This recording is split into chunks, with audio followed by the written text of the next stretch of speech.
প্রিয় দর্শক, বাংলাদেশে ভয়াবহ মেঘ বিস্ফোরণ বা ক্লাউড বাস্ট হয়ে ভেঙে পড়ল মেঘ। নিঃস্ব অসহায় হয়ে পড়েছে 20 লাখেরও বেশি মানুষ। বাংলাদেশের ইতিহাসে এটাই প্রথম। একটানা 7 দিনের ভয়াবহ বৃষ্টি দেশের সকল বৃষ্টি আর বন্যার রেকর্ডকে ছাপিয়ে গেছে। সেই সাথে ভারত তিস্তার সবকটি গেট একসাথে খুলে দিয়েছে, যেন বাংলাদেশকে নিঃশেষ করা যায়। হ্যাঁ দর্শক, প্রকৃতির এক নজিরবিহীন এবং কল্পনাতীত তাণ্ডবের সাক্ষী হলো বাংলাদেশ। বিজ্ঞানের ভাষায় যাকে বলা হয় মেঘ বিস্ফোরণ বা ক্লাউড বাস্ট। আকাশ থেকে যেন কোনো সাধারণ বৃষ্টি পড়েনি, যেন আস্ত একটা মহাসমুদ্র একসাথে উপর থেকে ভেঙে পড়েছে। দেশের মাটিতে এটাই প্রথম। আর এই 7 দিনের মহাপ্রলয় মুহূর্তে ওলটপালট হয়ে গেছে বাংলাদেশের মানচিত্র। অতীতের সমস্ত বৃষ্টির রেকর্ড, বন্যার সব ভয়াবহতাকে এক নিমেষে ধূলিসাৎ করে দিয়েছে এই দুর্যোগ। কিন্তু বিপর্যয় এখানেই শেষ নয়। এই চরম সংকটের মুহূর্তে খবর এসেছে উজানের দেশ ভারত তিস্তা ব্যারেজের সবকটি গেট একসাথে খুলে দিয়েছে। পাহাড়ি ঢল আর একযোগে খুলে দেওয়া বাঁধের পানির এই মরণ কামড়ে উত্তর থেকে দক্ষিণ পুরো বাংলাদেশ যেন এক মহা সমুদ্রে পরিণত হয়েছে। চারিদিকে নিদারুণ হাহাকার আর বুক ফাটা আর্তনাদে ভারী হয়ে উঠেছে বাংলাদেশের আকাশ বাতাস। ঘরবাড়ি, আবাদি জমি, গবাদি পশু হারিয়ে সম্পূর্ণ নিঃস্ব ও অসহায় হয়ে পড়েছে 20 লাখেরও বেশি মানুষ। বাংলাদেশের আবহাওয়া অফিস থেকে এসেছে এক চরম আতঙ্ক জাগনিয়া দুঃসংবাদ। এই ভয়াবহ বন্যায় দেশের 10টি জেলার অন্তত 9,826টি গ্রাম এখন সম্পূর্ণ পানির নিচে তলিয়ে যাওয়ার চরম ঝুঁকিতে রয়েছে, যা বাংলাদেশের ইতিহাসে এই প্রথম। দর্শক, আগামী 72 ঘন্টার মধ্যে দেশের কোন কোন এলাকায় আরো ভয়াবহ বন্যার পরিস্থিতি তৈরি হতে পারে এবং কোন কোন এলাকায় আরো তীব্র ভারী বৃষ্টি হওয়ার সম্ভাবনা রয়েছে এবং বৃষ্টি ছাড়াও আরো কি কি কারণে এই ভয়াবহ বন্যার পরিস্থিতি তৈরি হয়েছে, বাংলাদেশের আবহাওয়া অফিস থেকে বন্যা এবং বৃষ্টি নিয়ে সর্বশেষ কি তথ্য দেওয়া হয়েছে, আজকের এই বিশেষ বিশ্লেষণে তুলে ধরব দেশের এই ভয়াবহ পরিস্থিতির সর্বশেষ অবস্থা। দর্শক, তার আগে আমরা জানতে চাই আপনার এলাকার বর্তমান কি অবস্থা। এই মুহূর্তে আপনার এলাকায় কি বৃষ্টি হচ্ছে? আপনার এলাকায় কি বন্যার পানি প্রবেশ করতে শুরু করেছে? প্রকৃতির এই মহা তাণ্ডবের মধ্যে আপনি ঠিক কোথায় এবং কেমন আছেন? এই অবিরাম বৃষ্টির মধ্যে আপনি এখন কি করছেন? কমেন্ট করে আমাদের জানান, যাতে সারা দেশের মানুষ আপনার এলাকার খবর জানতে পারে। এবং এই তথ্যবহুল ভিডিওটিতে একটি লাইক দিয়ে শেষ পর্যন্ত আমাদের সাথেই থাকুন। এবং এই তথ্যবহুল ভিডিওটিতে একটি লাইক দিয়ে চ্যানেলটি সাবস্ক্রাইব করে শেষ পর্যন্ত আমাদের সাথেই থাকুন। প্রিয় দর্শক, চলুন প্রথমেই নজর দেওয়া যাক বাংলাদেশ আবহাওয়া অফিসের সেই রেকর্ড বইয়ে দেওয়া তথ্যের দিকে, যা গত 7 দিনে ওলটপালট হয়ে গেছে। বঙ্গোপসাগরে সৃষ্ট গভীর লঘুচাপ এবং ইতিহাসের সবচেয়ে শক্তিশালী মৌসুমী বায়ুর জোড়া প্রভাবে দেশের আকাশে কোটি কোটি টন মেঘ জমা হয়েছিল। আবহাওয়া বিশেষজ্ঞরা বলছেন, অতি ঘন মেঘের এই পাহাড় যখন এক জায়গায় স্থির হয়ে হঠাৎ ফেটে পড়ে, তখন তাকে মেঘ বিস্ফোরণ বা ক্লাউড বাস্ট বলা হয়। আর ঠিক এই দুর্যোগের কারণে গত এক সপ্তাহে দেশের কোথাও কোথাও বৃষ্টিপাতের পরিমাণ 1100 মিলিমিটার ছাড়িয়ে গেছে। ইতিহাসের পাতা উল্টালে দেখা যায়, এর আগে এত কম সময়ে এত বিপুল পরিমাণ বৃষ্টিপাত দেশের মানুষ কখনোই দেখেনি। শুধুমাত্র চট্টগ্রাম ও পার্বত্য অঞ্চলে 7 দিনে রেকর্ড পরিমাণ বৃষ্টিপাত হয়েছে, যা স্বাভাবিকের চেয়ে প্রায় 300 গুণ বেশি। ঢাকা, খুলনা, রাজশাহী, বরিশাল কোথাও রেহাই পায়নি। কুষ্টিয়া ও চুয়াডাঙ্গা বেল্টেও গত 24 ঘন্টাতে প্রায় 147 মিলিমিটার বৃষ্টি রেকর্ড করা হয়েছে। আবহাওয়া অফিস স্পষ্ট সতর্ক বার্তা দিয়েছে, এটি কেবল সাময়িক কোনো মৌসুমী বায়ু নয়, এটি জলবায়ুর এক চরম এবং ভয়ঙ্কর রূপ বদল। আর এই অস্বাভাবিক বৃষ্টির ফলে দেশের 10টি জেলায় 9,826টি গ্রামের 20 লাখ মানুষ আজ ঘরবাড়ি ছেড়ে বাঁধ বা উঁচু জায়গায় আশ্রয় নিতে বাধ্য হয়েছে। এই মেঘ বিস্ফোরণ এবং তিস্তার গেট খুলে দেওয়ায় সরাসরি আঘাত এসেছে আমাদের নদ নদীর উপর। দেশের সবকটি প্রধান নদ নদীর পানি এখন কোনো নিয়ম না মেনে ভয়ঙ্কর গতিতে ফুঁসে উঠেছে। একের পর এক নদী পর্যবেক্ষণ সেন্টার বিপদসীমা অতিক্রম করে চলছে। তবে সবচেয়ে লোমহর্ষ ও স্তব্ধ করে দেওয়ার মতো খবরটি এসেছে পাহাড়ি নদী সাঙ্গু থেকে।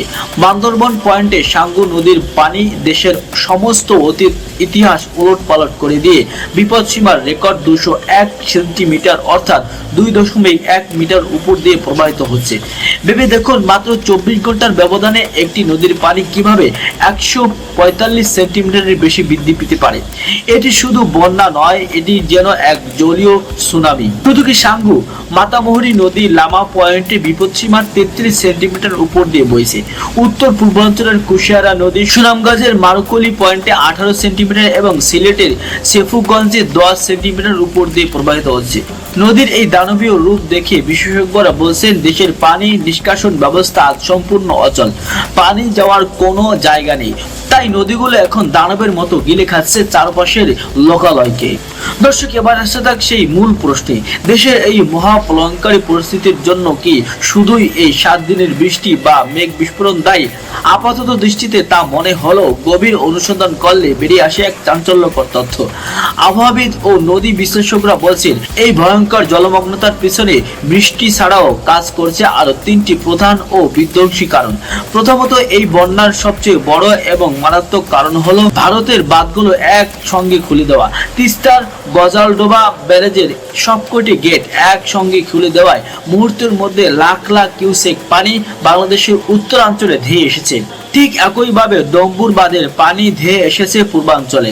দ্বিতীয়ত, বাংলাদেশ একটি ভাটি অঞ্চল হয় আমাদের দেশের উপর দিয়ে বয়ে যাওয়া 57টি আন্তর্জাতিক নদীর উৎপত্তি স্থল মূলত ভারত ও মায়ানমারে। গত এক সপ্তাহে ভারতের ত্রিপুরা, মেঘালয় এবং আসামের পাহাড়ি অঞ্চলে রেকর্ড পরিমাণ মেঘ ভাঙা বৃষ্টি হয়েছে। সেই পাহাড়ের কোটি কোটি গ্যালন পানি তীব্র গতিতে ঢাল বেয়ে বাংলাদেশের ফেনীর মুহুরী, কুমিল্লার গোমতী এবং সিলেটের নদীগুলোতে এসে আশ্রয় পড়েছে। অর্থাৎ আমাদের নিজেদের মেঘ বিস্ফোরণের পানির সাথে যুক্ত হয়েছে ভারতের পাহাড়ের সমস্ত পানি। তৃতীয়ত, দেশের ভিতরে রেকর্ড পরিমাণ অতিবৃষ্টি তো ছিলই, কিন্তু সেই সাথে নদী হয়ে সাগরে নেমে যাওয়ার পথগুলো আজ অবরুদ্ধ। বছরের পর বছর ধরে পলি জমে নদীগুলোর তলদেশে ভরাট হয়ে গেছে, ফলে নদীগুলোর পানি ধারণ ক্ষমতা কমে গেছে। এরপরও দেশের ভিতরের অপরিকল্পিত নগরায়ন এবং জলাশয় ভরাটের কারণে বৃষ্টির পানি দ্রুত নিষ্কাশিত হতে পারছে না। ফলস্বরূপ চারিদিকের পানি এক জায়গায় এসে অস্থির হয়ে তীব্র জলবদ্ধতা ও দীর্ঘমেয়াদী বন্যার সৃষ্টি হয়েছে। দর্শক, তাহলে আগামী 72 ঘন্টায় আমাদের জন্য কি অপেক্ষা করছে? বাংলাদেশ আবহাওয়া অফিস এবং বন্যা পূর্বাভাস কেন্দ্র আগামী 3 দিনের জন্য এক চূড়ান্ত সতর্ক বার্তা জারি করেছে। বলা হয়েছে আগামী 24 থেকে 48 ঘন্টায় দেশের উত্তর ও উত্তর পূর্বাঞ্চলের বন্যা পরিস্থিতি আরো ভয়াবহ রূপ নিতে পারে। আগামী 72 ঘন্টার মধ্যে রংপুর বিভাগের কুড়িগ্রাম, লালমনিরহাট, নীলফামারী এবং গাইবান্ধার মাঝারি থেকে অতি ভারী বৃষ্টিপাতের সম্ভাবনা রয়েছে। একই সাথে ময়মনসিংহ ও সিলেট বিভাগের সীমান্তবর্তী জেলাগুলোতেও পাহাড়ি ঢল আরো বাড়তে পারে। আগামী 72 ঘন্টার মধ্যে নেত্রকোনা, শেরপুর, ময়মনসিংহ, ফেনী, লক্ষ্মীপুর এবং নোয়াখালী জেলার নদী সংলগ্ন নিচু এলাকার নতুন করে বন্যার পানিতে তলিয়ে যাওয়ার প্রবল আশঙ্কা রয়েছে। তবে আশার কথা এই যে আগামী কয়েকদিনের মধ্যে বৃষ্টির এই ভয়াবহ তীব্রতা দেশ জুড়ে কিছুটা কমে আসতে পারে এবং আবহাওয়া পরিস্থিতি উন্নতি হতে পারে। দর্শক, প্রকৃতির এই মহা বিপর্যয়ের সময় আমাদের একে অপরের পাশে দাঁড়াতে হবে। 20 লাখেরও বেশি মানুষ আজ খোলা আকাশের নিচে নিঃস্ব হয়ে বেঁচে থাকার লড়াই করছে।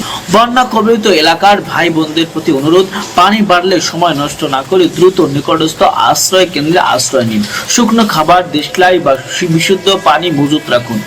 শুকনো খাবার, দেশলাই ও বিশুদ্ধ পানি মজুত রাখুন।